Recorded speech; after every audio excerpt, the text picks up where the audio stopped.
بسم اللہ الرحمن الرحیم۔ السلام علیکم۔ علمی واعظ چینل میں آپ سب دوستوں کو خوش آمدید کہتے ہیں۔ میرا نام بشرا ہے۔ میرا تعلق کراچی سے تھا، مگر شادی کے بعد میں پنجاب آ گئی۔ ہم 2 بہنیں اور 2 بھائی تھے۔ گھر کے حالات نہ برے تھے اور نہ ہی اتنے اچھے تھے، مگر کہتے ہیں نا کہ خدا جس حال میں رکھے۔ میری ماں نے ہمیشہ ہمیں شکر کرنا سکھایا تھا۔ جوانی کی دہلیز پر قدم رکھتے ہی اماں نے ہم دونوں بہنوں کے لیے رشتہ دیکھنا شروع کر دیا۔ میرے دونوں بھائی بڑے تھے اور دونوں کی شادیاں ہو چکی تھیں۔ چھوٹی بھابھی نے میرے لیے اپنے بھائی کا رشتہ پیش کیا تو ابا نے کچھ دنوں بعد ہاں کر دی، کیونکہ سب جانتے ہیں آج کل کے دور میں غیروں میں رشتہ کرنا جان جوکھوں کا کام ہے۔ اور پھر بھابھی کے بھائی کو تو سب نے دیکھا تھا، وہ اکثر اوقات ہمارے گھر بھی آتا تھا۔ ابا نے بڑی بہن کا ہاتھ اپنے بھتیجے کو دے دیا اور مجھے بھابھی کے بھائی کے گھر بھی آ دیا۔ یوں میرا اور میری بھابھی کا بھی وٹا سٹا ہو گیا۔ میری بھابھی پنجاب کی رہنے والی تھی، میں بھی ادھر ہی آ گئی۔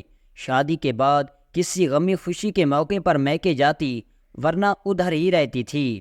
میری شادی کے 2 سال بعد میرے والدین کا ایکسیڈنٹ ہوا اور وہ دونوں اس دنیا سے رخصت ہو گئے۔ ماں باپ کی موت کی خبر ہم دونوں بہنوں پہ قیامت بن کر ٹوٹی تھی، کیونکہ جب میرے والدین کا ایکسیڈنٹ ہوا اور وہ دونوں مر گئے۔ ماں باپ کی موت کی خبر ہم دونوں بہنوں پہ قیامت بن کر ٹوٹی تھی، کیونکہ جب سے شادی ہوئی تھی بھائیوں نے تو جیسے منہ ہی پھیر لیا تھا۔ میکا ماں باپ سے ہی تھا، اب وہ ختم ہو گیا تھا۔ میرا ایک دیور اور ایک ہی نند تھی۔ نند میری بھابھی بھی تھی۔ دیور مجھے بہت لاڈلا تھا۔ میں جب سے اس گھر میں آئی تھی وہ مجھے بہت عزت دیتا تھا، اپنے دل کی ساری باتیں مجھ سے کرتا، کبھی کبھی تو مجھ سے گلے بھی مل لیتا۔ میں نے بھی کبھی اعتراض نہیں کیا تھا، کیونکہ وہ مجھے اپنا ہی بچہ لگتا تھا۔ میرے سسر کا انتقال میری شادی سے پہلے کا ہی ہو چکا تھا۔ ساس حیات تھی مگر بیمار رہتی تھی، اور پھر کچھ ماہ بعد وہ بھی فوت ہو گئی۔ چنانچہ میں اس گھر میں بڑی بہو کے ساتھ ساتھ ماں بھی تھی، اور آئے گئے سب رشتہ داروں کو دیکھنا میرا فرض تھا۔ میرا شوہر ایک شریف انسان تھا، مجھ سے بے حد محبت کرتا تھا، مگر اکثر میں دیکھتی کہ وہ پریشان رہتے ہیں، زیادہ بات نہیں چیت نہیں کرتے۔ کبھی تو وہم بوجھتی تو کبھی ان سے پوچھنے کی کوشش کرتی، فہد آپ کو کیا ہوا ہے؟ آپ کیوں پریشان رہتے ہیں؟ تو میرا شوہر مجھے کہتا، میری پیاری بیوی مجھے کچھ نہیں ہوا، میں بالکل ٹھیک ہوں۔ شادی کے 2 سال بعد اللہ نے مجھے پیاری سی بیٹی دی، جس کا نام شازیہ فہد رکھا۔ شازیہ میں ہم سب کی جان تھی۔ وہ جب سے پیدا ہوئی تھی پورا گھر اس کے آنے سے چمکتا تھا۔ فہد تو اسے بے تحاشا محبت کرتا تھا۔ ایسا کیا تھا کہ مجھے تابش کی نیت پر شک سا پڑتا تھا، کیونکہ شازیہ جب رات میرے اور فہد کے درمیان سوئی ہوئی ہوتی تو صبح اس کی دونوں ٹانگیں بندھی ہوئی ہوتی۔ میں یہ دیکھ کر اب ڈرنا شروع ہو گئی تھی، کیونکہ میں ساتھ سوئی ہوئی ہوتی اور تب بھی ایسا ہی ہوتا تھا۔ شازیہ کی عمر اس وقت تقریباً 6 سال تھی۔ ایک دن میرا دیور مجھے کہنے لگا، بھابھی میں شازیہ کو اپنے ساتھ لے کر جا رہا ہوں تاکہ وہ باہر جا کر کچھ کھیل لے، بچی گھر رہ کر تنگ پڑ جاتی ہے۔ میرے شوہر چونکہ سندھ گئے تھے اور شازیہ انہیں بہت یاد کرتی تھی، میں نے سوچا چلو کوئی نہیں، تنگ آ چکی ہوگی گھر رہ کر۔ میں نے شازیہ کو تابش کے ساتھ بھیج دیا، لیکن میں کیا جانتی تھی کہ مجھ پر بہت بڑی قیامت ٹوٹنے والی ہے، ایسی قیامت جس کا میں نے کبھی سوچا بھی نہیں تھا۔ 4 گھنٹوں کے بعد جب تابش آیا تو وہ بالکل ڈرا ہوا آ رہا تھا اور اس کے چہرے پر ہوائیاں اڑی ہوئی تھی۔ میں نے اس کو دیکھ کر اشارے سے پوچھا، کیا ہوا؟ وہ ایسے کیوں پریشان آ رہے ہو؟ اور شازیہ کدھر ہے؟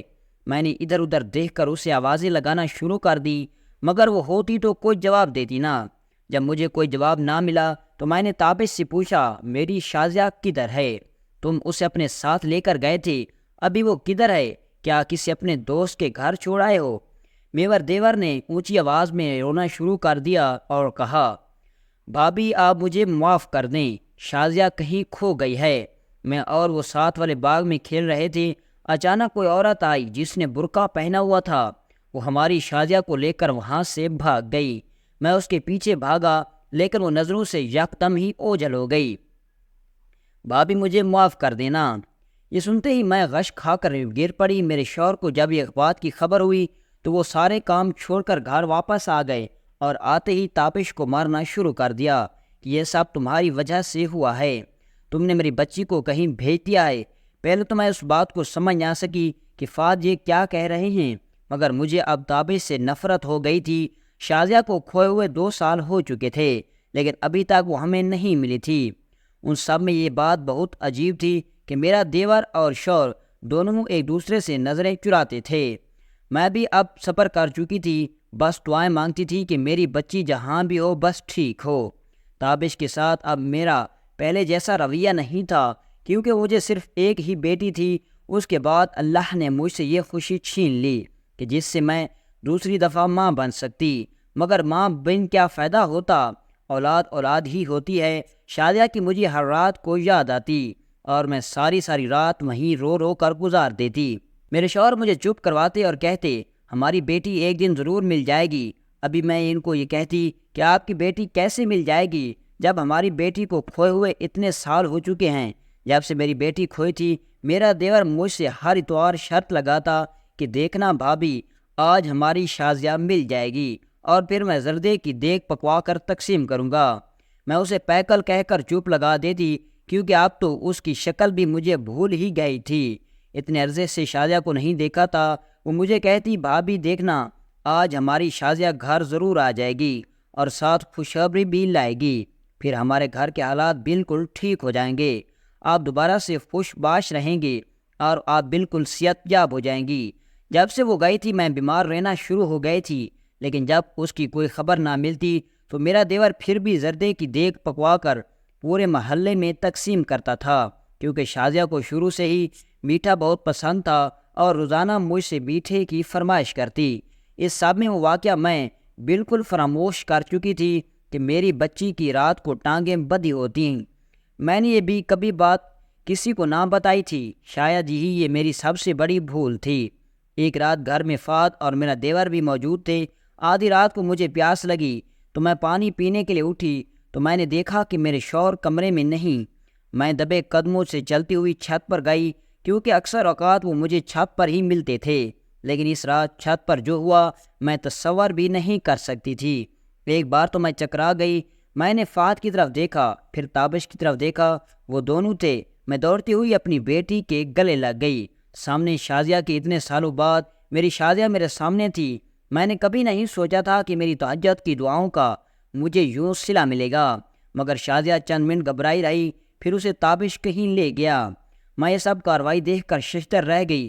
مجھے فہد نے فی الحال چپ رہنے کی تلقین کی، مگر ماں تھی میرا کلیجہ کٹ رہا تھا۔ اتنے عرصے بعد بیٹی کو چند پل دیکھنا بھی نصیب نہ ہوا تھا۔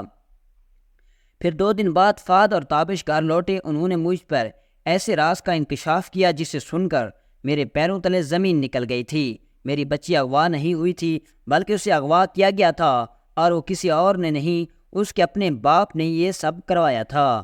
میں یہ سب سن کر پھٹ پڑی کہ آخر آپ کیسے ایسا کر سکتے ہیں؟ میری معصوم بچی کے ساتھ آپ تو باپ تھے۔ پھر بھی مجھے فہد سے نفرت ہونے لگی تھی۔ میں فوراً کمرے میں آ گئی اور خود کو کمرے میں بند کر لیا۔ پتہ نہیں کتنی ہی رات گزر گئی تھی۔ جب میری آنکھ کھلی تو میں سوئی ہوئی کو دیکھ کر کمرے سے باہر آئی تو بہرحال میں میری نند یعنی بھابھی بھی برجمان تھی۔ اتنی رات انہیں ادھر دیکھ کر میں پریشان ہو گئی تھی۔ پھر انہوں نے مجھ پر مزید حقیقت کو کھولا اور بتایا کہ شازیہ رونا شروع ہو گئی، مگر جیسے جیسے وہاں بیٹھے تینوں نفوس مجھے بتا رہے تھے میرا سر چکرا رہا تھا۔ میرا شوہر کوئی عام آدمی نہیں تھا، بلکہ فوج کے خفیہ ادارے میں کام کرتا تھا، اور میرا دیور بھی اسی ادارے کا حصہ تھا۔ میرے شوہر کو ایک مشن پورا کرنا تھا، پشاور میں کچھ دہشت گردوں کا خاتمہ کرنا تھا، مگر ان سب میں مجھے اور شازیہ کو نقصان پہنچ سکتا تھا۔ اس لیے انہوں نے شازیہ کو اغوا کر لیا، اور اتنے سالوں تک وہ اپنی پھوپھو کے ساتھ ایک خفیہ گھر میں رہتی تھی۔ شازیہ کی اس پھوپھو نے بہت اچھی تربیت کی تھی۔ فہد مجھے بتانے لگے کہ دشمنوں کے قدم پاکستان کی زمین پر بہت مضبوطی سے جم چکے تھے، ہم اتنے سال اسے ختم کرنے میں لگ گئے۔ تابش نے جو کیا وہ سب ایک جھوٹ ہے۔ میں اس راز پر پردہ اٹھتے ہی عجیب سی کیفیت میں مبتلا ہو گئی، لیکن آہستہ آہستہ مجھے سمجھ آ گئی کہ اپنے وطن کی آزادی کے لیے یہ سب کچھ کرنا پڑتا ہے۔ میرے شوہر اور تابش نے محب وطن ہونے کا ثبوت دیا۔